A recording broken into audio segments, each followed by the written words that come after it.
3 दिन पहले नहर में डूबे युवक का अभी तक कोई सुराग नहीं लग पाया है। युवक जसप्रीत के परिजनों ने हत्या की आशंका जताई है। उनका कहना है कि उनके बेटे की हत्या कार में सवार 2 युवकों ने की है। पुलिस को दी शिकायत में उन्होंने आशंका जताते हुए कहा कि जिस सीट पर जसप्रीत था वो सीट भी गाड़ी में नहीं पाई गई है। साथ ही उन्होंने कहा कि दोनों युवकों ने मनगढ़ंत कहानी बताई है, जबकि बात कुछ और ही है। इसलिए वो चाहते हैं कि इस मामले की गहनता से जांच हो ताकि उनके बेटे को इंसाफ मिल सके। मेरा बेटा 6 तारीख को किसान आंदोलन के वहाँ दोस्तों के साथ घर से निकला था, तो रात को 6:30 बजे मैं उसको फ़ोन किया तो वो कहता कि मैं पापा रास्ते में हूँ संद के पास। फिर 9:30 बजे उसका के करीब मेरे पास फ़ोन आया तो मेरी बात नहीं हुई। जब मैंने बैक कॉल की तो काफ़ी घबराया हुआ था और शोर मच रहा था, उसकी आवाज़ समझ में नहीं आ रही थी। उसके बाद हमारे घर पे 10:30 बजे करीब फ़ोन आया तो पता लगा कि वो गाड़ी जो है नहर में गिर गई है। जो 2 साथ वाले लड़के थे वो बाहर निकल आए हैं और जसप्रीत का कोई पता नहीं चल रहा। और ये जो एक हादसा नहीं है, ये कोई साजिश है, सोची समझी साजिश के तहत काम हुआ है, तो हमारे को मर्डर का शक है। तो आज किस अधिकारी से मिले, क्या उन्होंने बोला? आज हम डीएसपी हेडक्वार्टर से मिले हैं, उनको लिखित रूप में शिकायत दर्ज करवाने आए हैं। तो क्या आश्वासन दिया उन्होंने? वो कहते हैं कि इसके बाद में हम पूरा आपको कार्रवाई करेंगे। बस डीएसपी साहब से मांग थी भी, हम अच्छी तरह इंक्वायरी करवाना चाहते हैं कि हमारे को शक है कहीं ये हादसा नहीं हत्या की गई है, तो इस वजह से मिले हैं डीएसपी साहब से। उन्होंने सीआईए को मार्क किया है, तो उसमें देखते हैं अब क्या रहता है। तो किस पे शक लग रहा है सर आपका? अभी तो शक तो क्या, जो साथ 3 लड़के थे वो जिसकी जो लड़का गायब है वो कह रहे थे भी हमारे साथ 2 या 3 गाड़ियाँ हैं। तो जब यहाँ पहुँचे तो ये कहने लगे हमारी अकेलों की गाड़ी थी। अभी कुछ समझ नहीं आ रहा, अभी देखो अब इंक्वायरी होएगी फिर पता चलेगा भी क्या रहता है।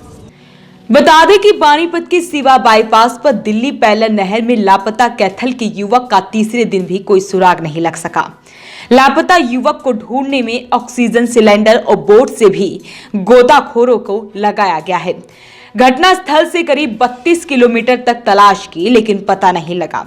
आज सुबह से ही सर्च अभियान जारी है। कैथल जिले के गांव कच्ची पिसोल निवासी यदविंदर और गुरकरण व गांव मस्तगढ़ का जसप्रीत रविवार रात को कार में लंगर लेकर दिल्ली किसान आंदोलन के लिए निकले थे। रात करीब 10:30 बजे युवकों की कार सिवा बाईपास पर दिल्ली पैलन नहर में गिर गई। यदविंदर और गुरकरण तो बाहर निकल गए, लेकिन जसप्रीत पानी के बहाव में बह गया। गुरकरण ने बताया कि जसप्रीत कार से बाहर तो आ गया था, लेकिन कार को पकड़ नहीं पाया, जबकि वह दोनों कार को पकड़कर ही बाहर निकलने में कामयाब रहे।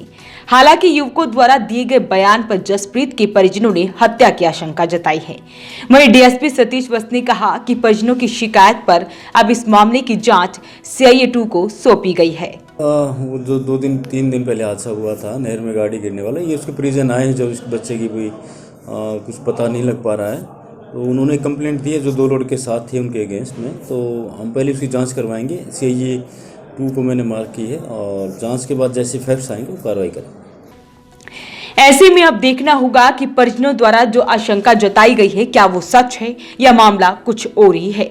अब तो ये आगे की जांच में ही खुलासा हो सकेगा। वॉइस ऑफ पानीपत के लिए नीरज पांचाल के साथ Kulwant Singh.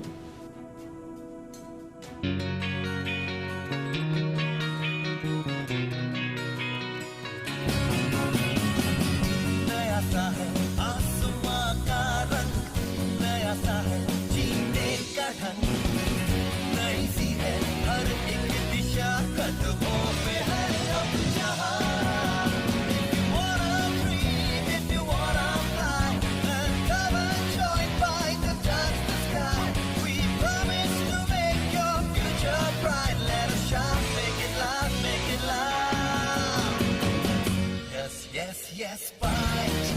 Yes, fight is the right choice for you. Yeah, ET fight. Yes, fight is the right choice for you. Panipat का number 1 electronic showroom Balaji electronics के साथ बनाए ये दिवाली सबसे यादगार। जी हाँ, 0% इंटरेस्ट रेट, आसान किश्त, बिग ब्रांड्स पर ढेरों ऑफर के साथ बालाजी इलेक्ट्रॉनिक्स, निकट GT road, Indian bank, Panipat.